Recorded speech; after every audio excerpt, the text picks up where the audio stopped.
아동 성범죄자 조두순이 12년의 복역을 마치고 다음 달 13일 출소합니다. 조두순 출소를 앞두고 흉악 범죄자 재범 가능성에 대한 국민 불안이 매우 큰 상황에서 더불어민주당과 정부는 제2의 조두순을 막기 위한 법률을 제정하기로 했습니다. 자, 이와 관련해서 박성배 변호사 그리고 전 서경찰서 강력계 팀장 백기종 평론가와 함께 이 내용 자세히 살펴보겠습니다. 안녕하십니까? 네, 안녕하십니까? 네. 자, 이제 우리 국민들 조두순 이 이름 다들 들어보셨을 겁니다. 그 흉악범의 대명사가 됐는데, 자, 그런데 조두순 도대체 어떤 범죄를 저질렀는지 네. 다시 듣긴 싫은데 간단하게 좀 정리해 주시죠. 지금 그 조두순이가 12월 13일 날 출소하는 걸로 지금 알려지고 있죠. 이 조두순 사건은 2008년 12월 11일인데 아침 등교 시간이죠. 경기 안산 단원구 이제 영령동이라고 제가 말씀을 드리겠고요. 그 교회 앞 노상에서 이제 배회를 하다가 등교하는 초등학생 1학년. 그러니까 8세 된 여아죠.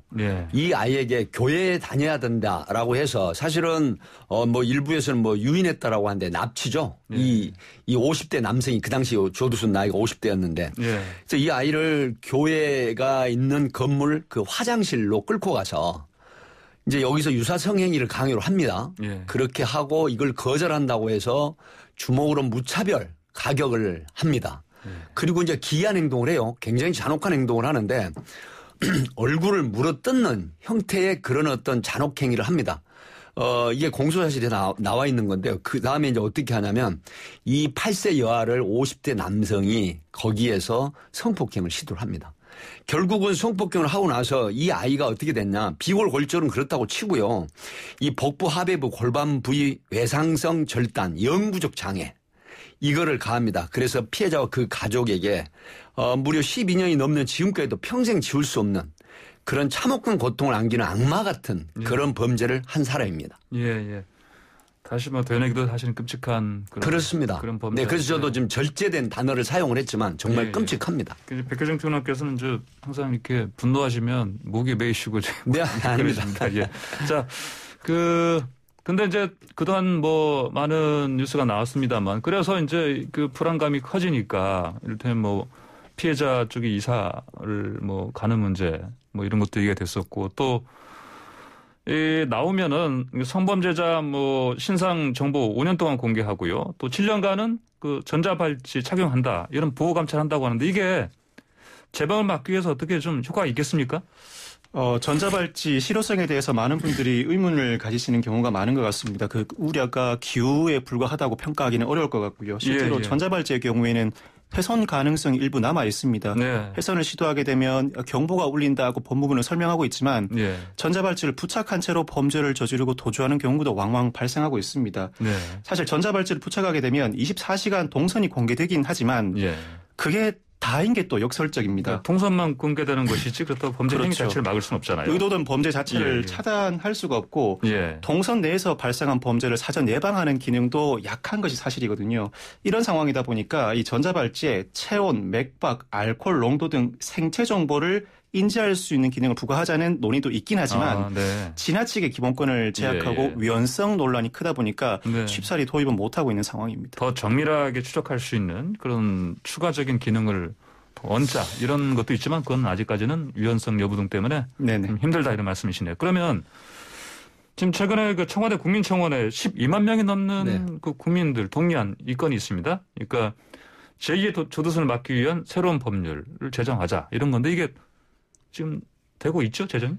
제정을 시도하고 있습니다. 살인, 아동 성폭력 5년 이상 실형을 선고받은 피고인의 경우에는 실형 집행을 마친 이후에도 재범 위험성을 판단해보고 재범 위험성이 높다는 판단이 들 때는 출소 후에도 일정 기간 보호시설에 격리하는 조치입니다. 그리고 단순히 격리하는 데 그치는 것이 아니라 그곳에서 재활치료 프로그램을 가동함으로써 재사회화를 도모하겠다는 겁니다. 근데 이 보호수용법이 과거에 사회보호법이라는 이름으로 사실상 유사하게 운영되어 온 바가 있습니다. 1980년에 제정된 사회보호법이 2005년 8월에 폐지가 되는데 일부 규정들에 대해서 헌법재판소가 위헌 선고를 하게 되고 그리고 이중처벌이다. 사실상 징역형을 집행하는 것과 보호시설에 격리하는 것 결국 피고인 입장에서는 다를 바가 없기 때문에 예. 이중처벌이다. 그리고 지나치게 그 집행이 엄격해서 위헌적이라는 논란이 상당히 많다 보니까 예. 2005년에 폐지가 된 바가 있습니다. 당시에도 일정한 죄를 범한 사람이 재범 위험성이 인정될 때 특수한 교육, 재활 프로그램을 실시하기 위해서 보호시설에 격리한다는 조치였었거든요. 예. 사실상 유사해서 이미 폐지된 법안을 다시 살리는 것 아닌가라는 논란도 일고 있는 것이 사실입니다. 이런 상황이다 보니까 이 당정에서는 적용 대상을 상당히 엄격하게 한정을 하고 시설 내에 인권적인 처우 방안을 굉장히 강화할 뿐만 아니라 네. 재활치료 프로그램을 통해서 단순히 격리하는 데 그치는 것이 아니라 충분한 재사회화 프로그램을 제공하겠다는 목표를 가지고 추진하고 있습니다. 예, 그러면은 어떻습니까? 백효정 평론가께서는 이전에 이제 사회보호법 네. 이런 네. 이 법 가지고 사실은 이전에 경험이 있었지 않습니까? 그렇습니다. 근데 이게 그때는 법 취지와 달리 이게 방금 말씀하신 것처럼 네. 사실상의 뭐 재수감 비슷한 그런 역할을 했던 건데. 네. 그렇죠. 그러니까 이제 기존의 그 저지른 범죄에 대해서 실형을 선고받고 수용이 되죠. 그런데 그 이후에 이제 그 여러 가지 요인이 작용을 합니다. 뭐 정치적인 요인도 있었고요. 또 일설에 의하면은 그 정치적인 그 수단으로 악용하기도 했었던 부분도 있었는데 문제는 흉악범들에 대한 이런 어떤 사회보호법 제도는 그 당시 인권적인 침해가 굉장히 컸었죠. 왜 그러냐면 가장 대표적인 사건이 바로 어떤 겁니까? 지강은 사건입니다. 1988년도 88 올림픽 때 지강은 20여 명의 일당들과 뭐 500만 원 상당을 절취를 했는데 이게 이제 징역형을 선도받고 그다음에 사실 최장 10년까지 이 청송보호감호소에서 사회보호법으로 인한 두 번째 수용을 하게 되는 거거든요. 그럼에도 불구하고 지금 논란이 되고 있는 이 보호처분에 대해서는 사실 아동 성폭행범에 대해서는 반드시 수용보호법이 필요하다는 취지가 공감대를 얻고 있어요. 방금 그 황보선 앵커께서 말씀하셨지만 청와대 국민청원도 뭐 12만 명이 넘는 사람이 청원을 했잖아요. 그렇기 때문에 이게 이제 어떤 효과가 있냐면 사실은 이 보안처분 제도라고 하더라도 이런 게 있습니다. 이 사람이 근로정신을 고양하거나 그다음에 상당한 어떤 교육, 수준 높은 질 높은 교육을 시키고 그다음에 우리가 통상적으로 말하는 스터딩 이펙트라는 게 있어요. 이게 학습 효과라고 보통 하죠. 근데 본인이 근로를 통해서 어떤 임금을 지급받고 그다음에 사회 복귀할 때 본인이 적응할 수 있는 어떤 스킬, 기술을 익히는 경우 이게 지금 굉장히 호응도 좋고 그다음에 재범률이 낮아진다는 보고가 있거든요. 근데 이건 왜 그러냐면 근로를 통한 임금을 받음으로 해서 사회생활에 복귀하고 본인에 대한 동기부여가 분명히 있어요. 이런 부분에 대해서는 좀 더 국가에서 고양을 하고 이게 진취적으로 좀 대응을 해야 되는 그런 시스템을 마련해야 된다. 그런 게 있기 때문에 사실은 밖에 나와가지고 흉악범죄를 저지른 사람이 지금 조두순 같은 형태도 굉장히 우려를 하고 있지 않습니까? 그럼에도 불구하고 철저한 질 높은 교육을 통해서 교화하고 감호하고 그다음에 어떤 기술을 익힌 상태에서 사회에 적응시키는 이런 노력이 절대 필요한데 앞에 제가 말씀드린 스터딩 이펙트 학습 효과가 분명히 있더라. 이게 벌써 무려 그 수용자 중에 70% 정도의 그 성과가 있다는 그런 보고가 있기 때문에 이런 부분에 대해서는 좀 적극적인 관심을 가질 필요가 있다. 그러니까 보호처분과 동시에 그 사람이 사회에 적응할 수 있는 어떤 기술을 익히거나 동기부여를 해주는 이런 노력과 교육 이 필요하다 이렇게 봅니다. 법률 제정할 필요성은 분명히 있지만은 그렇습니다. 같이 보완해서 나갈 그런 제도적인 정교하게. 그러니까 특정 범죄에 한해서만 보호처분은 필요하다는 여론이 높게 나오는 이유가 바로 그런 것들이죠. 지금 상황은 박성배 변호사님, 이게 이제 결국은 이제 그 법률이 보호수용법 이게 이제 제정되고 통과는 되겠지만, 근데 이제 당장 조두순한테는 이게 적용 안 되는 거죠? 보호수용법이 제정된다고 하더라도 이미 형량을 채운 조두순에게는 그대로 적용하기가 어렵습니다. 기본적으로 우리나라의 이 형사사법 법률 체계는 형벌과 보호처분 두 개를 기본적으로 운영하고 있는데 사실상 피고인 입장에서는 똑같은 효과를 받는다고 느낄 수밖에 없습니다. 동시에 적용하게 되면은 이중처벌이라는 논란이 있을 뿐만 아니라 그 자체 보호처분을 그대로 적용하게 되면 이미 형기를 마친 사람 조두순과 같은 사람에게 적용하게 되면 소급입법에 해당하기 때문에 그대로 적용하기는 어려운 점이 있습니다. 소급성 부분에서도 그렇고 여러 부분에서 특히 이중처벌 같은 그런 가능성 때문에 적용하기는 현실적으로 힘들다. 어렵습니다. 자, 그러면은 이제 출소를 하던 조두순한테 아까 직업훈련 같은 거 이렇게 재활 같은 프로그램 필요하다 말씀하셨는데 보니까 허그 일자리 지원 프로그램 참여하고 있다고 알려져 있습니다. 근데 조두순한테까지 이런 프로그램 참여시키냐 뭐 또 이런 사실 비판도 있어요. 사실 이제 허그 일자리라고 하는 부분은 이 법무부 산하 한국 법무보호복지공단에서 출소 예정 2, 3개월 앞둔 사람에게 이 이제 통상적으로 보호관찰 대상자입니다. 이 사람들이 이제 재범을 방지하고 또 사회에서 어느 정도 이제 그 적응하는 그런 걸 하는데 사실은 좀 문제가 있죠. 왜냐하면 흉악범들에 대한 어떤 국가 예산이 투여되는 상태에서 뭐 교육비, 취업, 뭐 공공수당, 훈련 참여 지원수당이라든가 훈련 장려금 또 취업 설계 참여 이런 식으로 해가지고 이게 수당 지원이 300만 원, 교육비가 취업 성공수당 같은 경우에는 최대 200만 원까지 지원하는 이런 부분인데 어찌됐든 간에 지금 법무부에서는 그 지원하는 사람들에 대한 제약이 따로 없다. 그래서 흉악범이라고 하더라도 보호관찰자로서 출소 2 내지 3개월 정도 남겨두고 사회 적응 프로그램의 일환이다. 그러니까 이제 그 사회에 나갔을 때 격리하는 차원보다는 보호관찰관이 붙겠지만은 사회에 스스로 적응을 하고 그다음에 사회 정화적인 차원에서 재범을 방지하는 그런 그 일환이다. 이렇게 하기 때문에 조두순이라고 그래서 이걸 제약하거나 이 거절을 할 수가 없는 그런 상황이거든요. 하기 때문에 그건 그대로 시행을 하더라도 이제 출소 후에 여기에 대한 대응책이 철저하게 마련이 돼야 된다는 그런 것이죠. 예. 자, 이번 주제 이만큼 얘기 나눠보고요. 다음으로 그 연예계에서 그 도박 무리를 일으킨 사례가 좀 많이 있지 않습니까? 근데 이제 유명 아이돌 그룹 멤버들이 해외 원정 도박을 한 혐의로 경찰 조사를 받던 중 이 가운데 한 명이 불법 도박 사이트에 접속해서 온라인 도박까지 했다. 이런 얘기가 나왔습니다. 자, 이 내용 좀 함께 살펴보겠습니다. 그 지난 9월에 그 초신성 멤버들이었죠? 이 초신성이라고 하면 이제 우리 청취자분들이 잘 그 좀 모르시겠지만은 이게 이제 그 윤학이나 성재라고 해서 일본에서 굉장히 그 인기 오리온 차트의 상위권에 올라가 있는 그런 형태인데 이 지금은 이 사람들이 이제 초신성이라고 안 하고 다른 이름으로 활동을 하고 있어요. 근데 이게 지금 인천지방경찰청 광역수사대 그 김성식 수사대장 팀에서 이 사건을 했어요. 근데 우리 아바타 도박이라고 보통 하니까 굉장히 언론에서 많이 한 매체에서 이제 단독 보도해가지고 굉장히 많은 보도가 되고 있는데 이 아바타 도박이라고 하는 건 뭐냐면요. 동남아 국가라고 좀 표현하겠습니다. 그 국가에서 상당히 뭐 이재기를 한다고 해요. 동남아 국가 한 국가에 이게 이제 그 카지노장이 있으면 여기서 중계를 합니다. 휴대폰 중계를 해요. 그러면은 계좌로 이제 그 칩을 사는 것처럼 입금을 하고 본인이 소위 그 승패 소위 말하면 뱅커냐 플라이어냐 이게 무슨 게임이냐면 바카라라고 해가지고 카지노 게임 중에 왕 게임이라고 보통 얘기를 합니다. 뭐 제가 일선에서 사건할 때 이런 사건을 많이 이제 다뤄봤는데 그래서 이제 9에 가까운 높은 숫자 쪽이 이제 가져가는 승패가 갈라지는 그런 건데 굉장히 단순하면서도 빨리 신속하게 이루기 때문에 도박으로 굉장히 많이 하거든요. 근데 여기에 윤학 이제 성재가 사실은 아바타 도박했고 현재 가서도 도박을 했다. 근데 이 아바타 도박이 언제부터 시행이 됐냐면요. 2015년도경부터 이게 유행이 된 거예요. 그래서 인천광역수사대에서 했는데 이게 무려 언론에는 뭐 8천억, 9천억 나오는데 실제 확인해 보니까 7천억 원 정도가 수천 명이 한 걸로 판단이 됐어요. 이렇게 돼서 결국은 현재 100명을 추려가지고 입건하는데 현재 50명이 입건했고 나머지 50명에 대해서는 추가로 입건하는 건데 이게 국내파하고 해외파하고 이제 나눠져 있더라고요. 역할 분담해서. 그래서 서버가 지금 그 나라에 있는데 행동책, 총괄책 모두 역할 분담한 사람에 대해서는 영장 청구를 할 그럴 가능성이 높다. 이렇게 지금 알려주고 있습니다. 영장 청구까지 갈 가능성이 높다 말씀하시는군요. 자, 그러면 이렇게 영장 청구까지 가서 뭐 만약에 구속이 되고 그러면 그 이후에 처벌은 어느 정도까지 예상할 수 있겠습니까?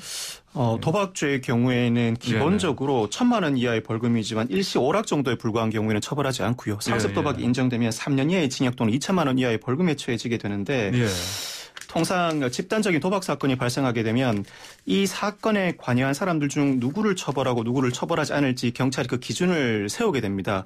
그런데 통상 도박이 일시 오락 정도에 불과한 것이 아니고 상습성이 인정되는지 여부는 그 도박에 참여한 시간과 장소 그리고 직업, 판돈의 규모, 도박의 경위, 상습성 등을 두루 따져서 판단하게 되는데 이 사건의 경우에는 경찰이 유명인의 경우에는 판돈을 수백만 원을 건 경우 그리고 일반인의 경우에는 판돈을 수천만 원을 건 경우를 처벌 기준으로 삼아 검찰에 송치할 예정이라고 합니다. 그 대상자가 100명이 좀 넘을 것으로 보이는데 초범인지 아니면 여러 차례 범행을 반복해 왔는지에 따라 다를 수가 있겠습니다만 기본적으로 초범에 해당한다면 집행유예에 그칠 가능성이 높고 여러 차례 그 범행을 반복했다면 실형이 선고될 가능성도 상당히 높습니다. 네, 지금 한 가지만 보완을 하겠습니다. 이제 언론에는 이렇게 보도가 많이 됐는데 실제로 그 각 지방청이나 경찰서에서 이 온라인 도박 같은 거 굉장히 많이 하거든요. 근데 지금 언론의 보도는 유명 연예인 같은 경우에는 몇백만 원 이상만 돼도 입건하고 그다음에 일반인은 수천만 원 정도 돼 한다고 하는데 이거는 잘못 전달된 겁니다. 팩트 체크를 반드시 해야 되기 때문에 이게 일정한 기준을 정해놓고 일반인이나 연예인이나 상관없이 똑같이 적용을 해서 입건하는 걸로 그렇게 팩트 체크 된 걸 좀 정정을 합니다. 네, 그렇군요. 알겠습니다. 자, 근데 이런 불법 온라인상의 도박 사이트에 청소년들도 지금 많이 들어가지 않습니까? 지금 이게 이제 상당히 문제인데 청소년 도박이 오프라인에서 문제가 되고 있는데 사실은 청소년 도박이 어떤 걸로 이어지냐면 도박 중독이나 불법 대출, 뭐 학교 폭력. 그다음에 문제는 가장 큰 문제가 뭐냐면 생명에 대한 극단적 선택. 이게 실제로 일어났어요. 그 도박에 대해서 수천만 원까지 고등학생이 빚을 지고 9천만 원까지 빚을 진 상태에서 결국은 감당이 안 되니까 스스로 극단적인 선택을 하는 사례가 실제 있었고요. 문제는 또 있습니다. 이 학생들이 학교 내에서 돌이킬 수 없는 범죄를 또 해요. 이제 소위 말하면은 일괄적으로 말하는 우리 그 삥치기라는 언어가 있거든요. 학생들 간에 뭐 셔틀하고 막 삥친다는 건데 이런 정도가 아니라 이 다른 학생들을 협박을 하거나 해가지고 그 도박에 필요한 돈을 뺏거나 심지어 이 PC나 모바일로 성인 인증을 해가지고 부모 몰래 뭐 절도를 하거나 아니면 부모의 금품을 훔치거나 또 여러 가지 형태로 도박 자금을 마련해가지고 이 범죄를 하는 행위까지 이른다. 이러기 때문에 사실은 문제가 있고요. 한국 도박 문제 관리센터가 전국 15개 센터가 있는데 2018년 통계가 보면 15만여 명의 학교 청소년이 도박 중독 위협 집단에 포함되어 있어요. 그래서 문제는 또 뭡니까? 100% 프로테이지로 보면 유병률이 21%. 그만큼 도박이 청소년들한테도 심각하다. 이게 지금 경각심을 가져야 될 그런 상황입니다. 근데 그러면은 만약에 근데 이렇게 청소년들이 이런 도박을 저지르다가 만약 또 입건이 되거나 그러면 또 어떤 식으로 뭐 처벌합니까? 실제로 청소년이 도박으로 입건된 경우에 처벌을 하지 않거나 처벌한다고 하더라도 처벌 수위는 상당히 낮습니다. 일반적인 다른 범죄에서도 청소년에 대한 처벌 자체의 수위가 낮은데 도박의 경우에는 아직 청소년 비행으로서 그 심각성을 인지하지 못하고 있는 것 같습니다. 청소년 입장에서는 도박으로 입건된다고 하더라도 벌금을 내는 경우가 대부분이고 그 벌금이야 도박으로 따면 된다는 생각까지 하고 있는 실정입니다. 그런데 이 청소년 도박은 단순히 도박으로 그치는 것이 아니라 청소년 비행으로 이어지는 경우가 상당히 많고 도박 자체가 중독에 해당할 가능성이 높아서 청소년을 대상으로 교화를 해야 할 필요성이 상당히 높습니다. 그렇지만 일선 학교에서는 사실상 청소년에게 도박 금지와 관련된 교육은 사실상 시행하고 있지 않습니다. 못하고 있지 않습니까? 이런 상황이기 때문에 청소년이 특히 온라인 도박의 경우에는 상당히 접하기가 쉽습니다. 더구나 코로나19 사태 때문에 집에 있는 시간이 더 늘어나면서 더 쉽게 접근을 하고 있고 청소년의 충동적인 성향에 이 온라인 도박이 더 잘 맞기도 합니다. 이렇다 보니까 학업, 친구 관계에서 스트레스를 회피하는 수단으로 온라인 도박을 활용하는 청소년들이 더욱 늘어나고 있습니다. 그럼 이 문제를 그대로 좀 두고 볼 수는 없지 않습니까? 그렇죠. 어떻게 해야 되겠습니까, 이거? 이 청소년 도박 같은 경우에는 이제 앞에 말씀하셨지만 일반적으로 이 소년법 적용식으로 해서 소년부 송치를 하는데요. 이게 학교 보건법 아까 우리 박성배 변호사 말씀하셨지만 학교 보건법에 보면 이게 이제 구조의 2항에 보면은 학교 장을 학생의 신체 발달, 체력 증진 뭐 여러 가지가 있는데 여기에는 마약류, 음주, 흡연 이런 게 다 있어요. 그런데 문제는 뭐냐? 이게 도박 예방 보건법에서 빠져 있어요. 그래서 지금 모 당의 국회의원이 개정 입법을 하자라고 해가지고 지금 그 제출해서 이게 이제 발의를 했다고 합니다. 그런데 이게 왜 심각하냐면 학교에서 아까 제가 말씀드린 학습 효과라는 게 왜 중요하냐면 아이들한테는 반복해서 교육을 시킴으로 해서 이건 범죄고 또 나쁜 인식을 줘야 되는데 이런 부분이 지금 빠져 있거든요. 이런 거기 때문에 사실은 이 학생들에 대한 교육이라고 하는 부분은 굉장히 스펀지라고 하지 않습니까? 있습니다. 예. 교육을 통해서 반복 교육을 통해서 이 사람들이 범죄라는 인식을 가지고 나쁜 버릇을 막는 그런 그 어떤 행위가 있어야 되는데 이런 부분이 상당히 부족하다는 차원 네. 이런 거기 때문에 여기에 대한 보완이 네. 가급적이면 있어야 된다 봅니다. 네, 알겠습니다. 오늘 두 말씀 여기까지 듣겠습니다. 감사합니다. 감사합니다. 네, 지금까지 박성배 변호사, 백규중 평론가였습니다. YTN 라디오 황보선의 출발새 아침 3부 마치고 잠시 뒤 4부로 돌아오겠습니다. 네, YTN 라디오 황보선의 출발새 아침 4부 시작합니다. 자, 공수처장 후보 뽑는 문제 4차까지 열렸지만 결국은 아무런 결실 없이 끝나고 말았죠. 또 뭐 추미애 법무장관과 윤석열 검찰총장 갈등도 이제 법적 다툼으로까지 치닫는 그런 상황입니다. 이와 관련해서 여야는 각각 상반된 입장을 내놓고 있죠. 또 최근에는 서로 국정조사, 그러니까 추미애 법무부 장관과 윤석열 총장까지 함께 이 조사를 해야 된다. 이렇게 서로 이제 맞불을 놓으면서 이 대결이 극단으로 치닫고 있습니다. 그래서 이제 사상 최초로 검찰총장과 법무장관이 국정조사대에 설 가능성까지 제기되고 있습니다. 자, 어제 이 문제 관련해서요. 야당 법사위 입장 들어봤는데 오늘은 여당 입장 들어보겠습니다. 김용민 더불어민주당 의원 전화로 연결돼 있습니다. 김 의원님 안녕하십니까? 네, 안녕하세요. 김용민입니다. 예, 제가 방금 말씀드린 것처럼 4차 회의까지 공수처장 후보 뽑는 이 회의가 결국 이제 불발됐습니다. 뽑지 네. 못했습니다. 그러면 이제 민주당 쪽에서는 예고한 대로 이제 이 공수처법 개정안 계속 이제 추진하는 거죠? 강행하는 거죠? 뭐 강행이라는 표현이 좀 그렇긴 하지만 네네. 네. 민주당에서는 공수처법 개정에 대해서 개정을 해야 된다라는 의견이 예. 거의 이제 다수의 의견이고요. 예. 거의 중론이고요. 그래서 공수처법 개정은 뭐 저희 대표님도 계속 말씀하셨던 것처럼, 이낙연 대표도 계속 말씀하셨던 것처럼 병행해서 갈 것입니다. 그래서 공수처장 후보 추천위원회가 돌아가는 것과는 별도로 법 개정은 법 개정대로 진행을 해야 됩니다. 이게 왜 그러냐면 공수처장을 추천하고 뽑고 공수처가 운영되고 하는 것이 이번 한 번만 있는 게 아니거든요. 네. 이 공수처장을 예를 들면 3년마다 반복되는 것입니다. 예. 지금과 같은 상황이 3년마다 반복될 수 있기 때문에 입법의 어떤 부족한 부분들, 이런 부분들은 이번 기회에 고쳐서 좀 공수처가 제대로 운영될 수 있도록 해야 된다라고 생각하고 있습니다. 예, 이제 당초에는 이제 그래서 이 공수처법 개정안을 이제 법안심사 소위원회 1차, 네. 2차 거쳐서 이렇게 진행하는 거 아니겠습니까? 근데 이제 네, 맞습니다. 시점이 좀 약간 좀 뒤로 좀 늦춰졌다. 뭐 이런 얘기가 들립니다. 어떻습니까? 그게 시점이 늦춰졌다라고 표현하는 게 맞는지는 모르겠지만, 예. 일단 공수처 소위에서 공수처법 개정안에 대해서 논의를 할 때 예. 다양한 좀 의견들이 나왔습니다. 예. 그래서 의견이 하나로 모아진 것이 아니고 그렇기 때문에 조금 더 논의할 필요가 있겠다라는 네. 부분들이 있어서 그 부분들을 좀 정해야 될 것 같습니다. 그런데 오래 걸리지는 않을 것 같고요. 그래요? 신속하게 예. 좀 정리를 해야 될 것 같습니다. 제가 어제 인터뷰한 국민의힘 유상범 의원 같은 경우 또 이 관련해서 개정안을 발의했지 않습니까? 그 안에서도 발의하셨죠. 그렇죠. 네. 거기서 혹시 이제 함께 수용될 수 있는 부분이 있다고 보십니까? 어떻습니까? 그 부분도 추가 논의가 좀 필요하긴 한데요. 예.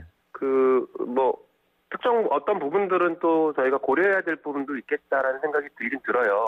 예. 그래서 이를테면 유상범 의원도 법안 발의하셨으니까 소위에 들어와서 같이 논의를 하면 좋은데 네네. 아무도 안 들어오시고 법안만 발의해놓고 공수처는 사실상 방해하고 있어서 매우 답답합니다. 네. 예. 자, 그러면요. 지금 이제 여당 입장에서는 이제 이미 지난 7월에 벌써 출범했어야 될 공수처가 계속해서 이제 출범이 안 되고 있으니까 반드시 연내 출범해야 된다. 이런 입장 아닙니까? 그렇죠? 네네, 맞습니다. 그러면 이제 일반 국민의 입장에서 이거를 왜 공수처가 반드시 올해 안에 이게 출범이 되는 건지 궁금해하는 사람들 아직도 많이 있습니다. 설명을 좀 해주십시오. 예. 일단 가장 중요한 이유 중에 하나는요. 예. 공수처법이 시행되고 있는데 공수처가 출범하지 못하고 있어서 이거는 국회가 위법 상태를 만들고 있는 것입니다. 예. 법을 위반한 상태를 만들고 있기 때문에 예. 적법한 상태로 빨리 돌려야 된다. 네. 법을 지키자라는 게 가장 중요한 것이죠. 법을 지키려면 하루라도 빨리 지키는 게 맞습니다. 그래서 연내 출범은 그런 의미에서 매우 중요한 의미를 갖고 있습니다. 또 한편으로는 공수처 설치 준비가 지금 사실상 완료돼 있거든요. 예. 그 사무실까지 다 만들어져 있는데 이 처장이 임명이 안 되고 있으니까 아무것도 진행이 못하고 있고 예산 낭비며 여러 가지 문제가 있죠.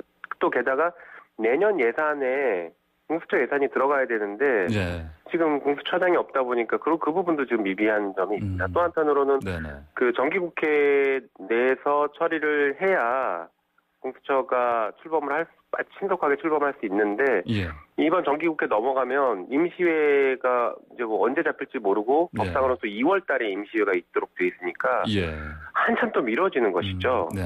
네, 그렇기 때문에 연내 출범은 여러 가지 의미에서도 필요하다 이렇게 생각합니다. 예. 자, 그런데 이제 그렇게 말씀하신 것처럼 연내 출범이 반드시 필요하다는 입장이신데 그래서 그것 때문에 이제 법도 개정해야 되는 거고요. 근데 어제 김종인 국민의힘 비대위원장이 긴급 기자회견에서 이런 얘기를 했습니다. 민주당이 내 마음에 안 드는 사람이 아니면 안 되겠다고 생각하니까 법이라도 고치려는 거다 이렇게 발언했어요. 이제 이 발언에 대해서 어떻게 생각하십니까? 네, 저는 틀린 발언이라고 생각합니다. 사실 여지껏 국민의힘에서 공수처를 출범을 방해했습니다. 저지를 넘어서. 쉽게 얘기하면 공수처장 후보 추천위원회를 구성하는 것도 한 4개월 가까이 계속 그 후보자를 안 내서 위원들을 추천을 안 해줘서 미뤄졌지 않습니까? 거기에 대해서 이런 방구 반성도 없다가 추천한 위원들을 보니까 또 매우 정치적으로 편향돼 있는 분들, 출마를 한 경험이 있다거나 매우 좀 그런 정치적으로 편향돼 있는 분들을 그리고 공수처는 위헌이다 이렇게 주장하는 분들 이런 분들을 추천해서 공수처를 처음부터 출범을 저지시키려고 하는 행동들을 해왔습니다. 그리고 실제로 그 비토권을 통해서 후보자 추천위원회에서는 비토권을 통해서 또 공수처 출범을 계속 저지하고 있거든요.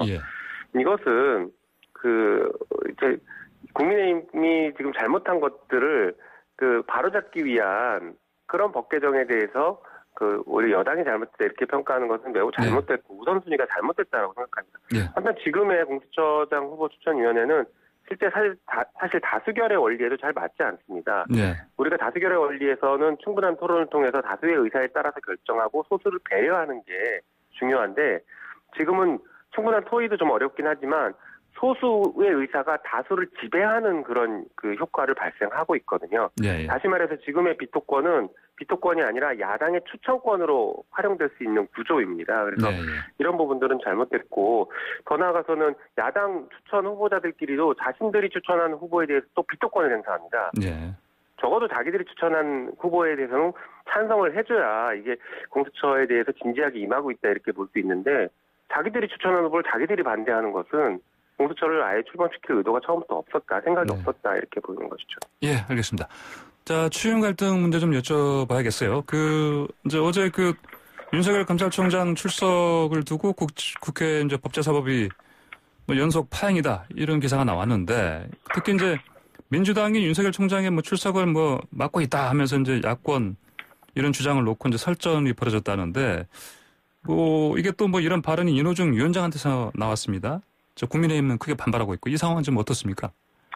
네, 일단 법적으로 치면 지금 국민의힘 주장은 잘못됐습니다.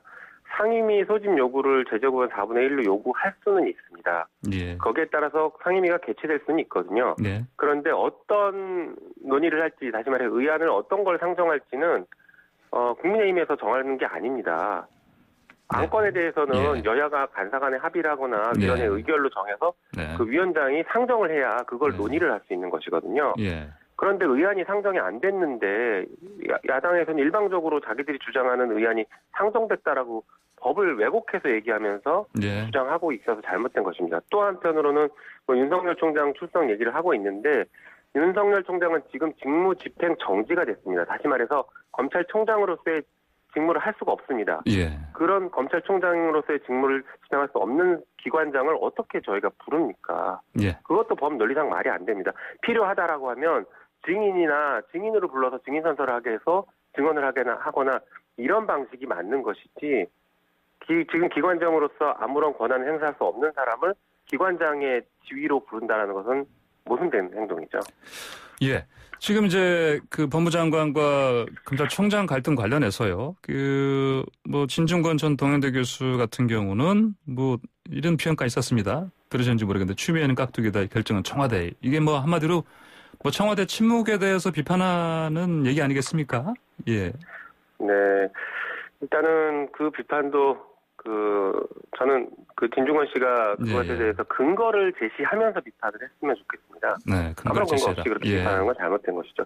오히려 검사 징계법상으로는 그 직무배제가 법무부 장관의 권한입니다. 검사 징계법이라서 좀 보고 그런 비판을 하면 좋을 것 같은데요.